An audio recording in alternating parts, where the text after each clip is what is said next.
Hello, and welcome to my course on geography and how we can integrate it more regularly into all of our classes and at all of our levels. I wanted to create this video to give you a sense of how and why I came to develop this course. So I'm not going to go through this whole slide deck with you, though you should take the time to do so on your own. It's divided into two sections. The first is what is geography and why should we bother? And that's mostly what I'm going to be talking about in this video. The second section further down is a collection of resources for you to access. And some of them are just for you as a teacher, but others are actually really wonderful student resources for students to use as well. And so I hope you find that collection useful.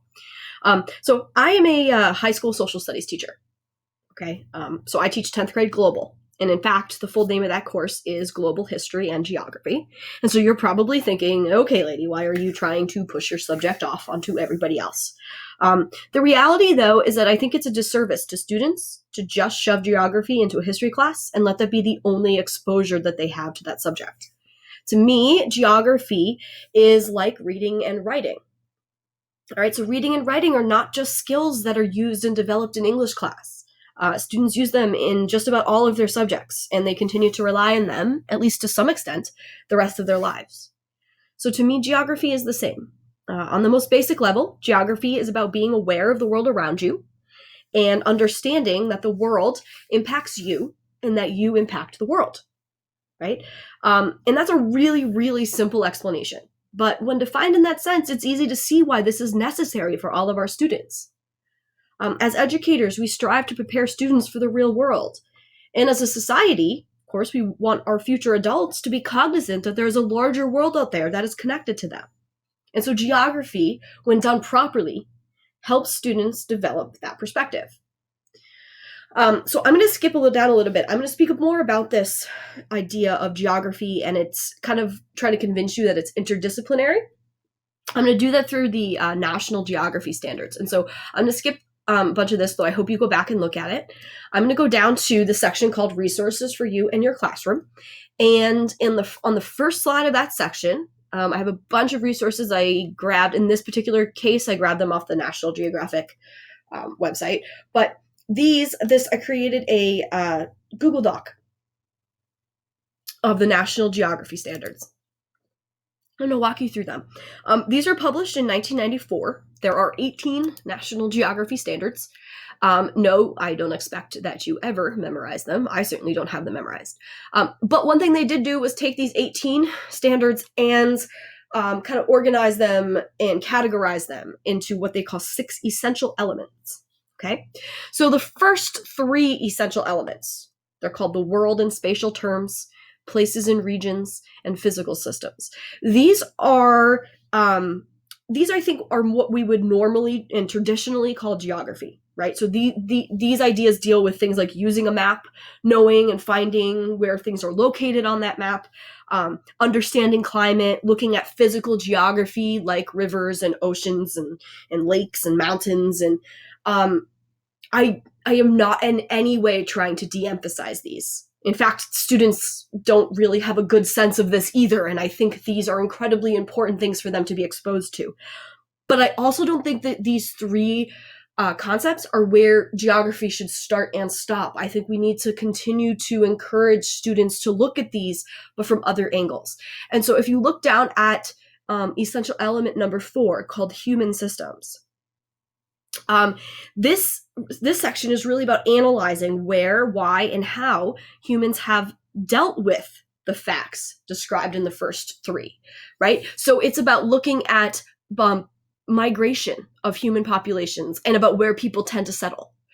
It's about looking at the development of culture throughout the world and looking at how the environment has impacted the culture of a particular society, and then drawing, kind of comparing and contrasting the development of cultures in relation to their physical environment in which they're situated. Looking at noticing the economics of geography, looking at economic interdependence, how people come to settle in certain areas, why, for example, why coastal regions.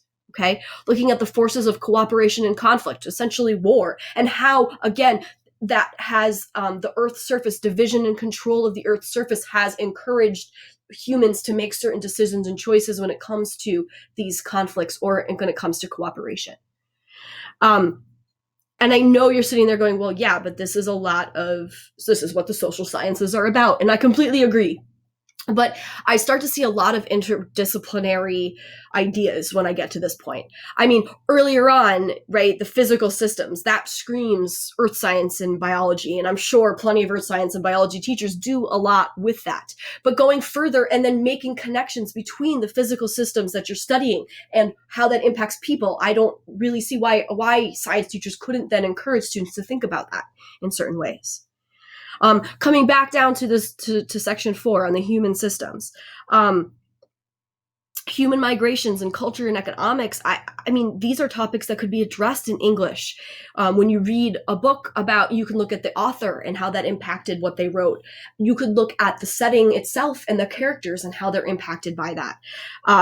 Foreign language classes, music, art, math, and any of those other sciences, there's no reason why these ideas of human systems can't be connected to the physical setting in which they take place. And, then again, asking students to consider how it all kind of works together.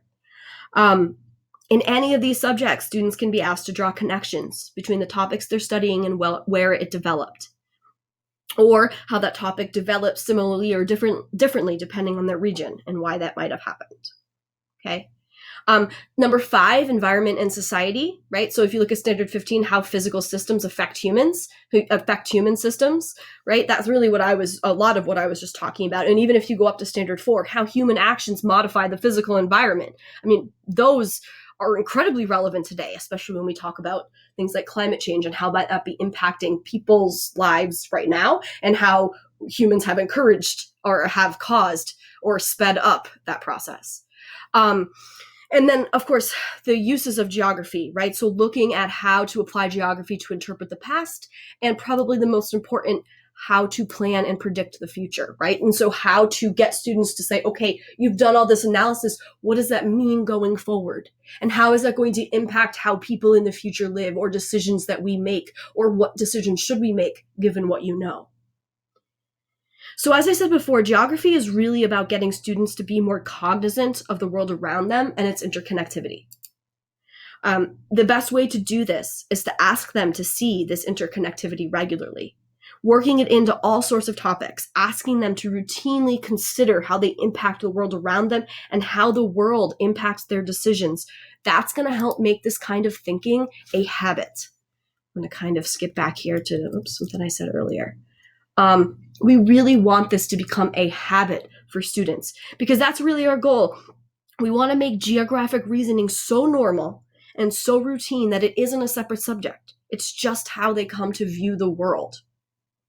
And that's how we're going to make students come to really, really, again, stop seeing geography as something totally separate and start seeing it as an extension of what they already do in school.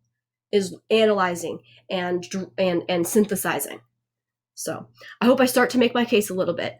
Again, please go back and take the time to look through some of the other aspects of this slide deck. There's a lot in here that I didn't necessarily talk about. And then, of course, I hope you take the time to go through these resources. There's a ton of resources out there that I have collected and found that I hope you find particularly useful. So thank you.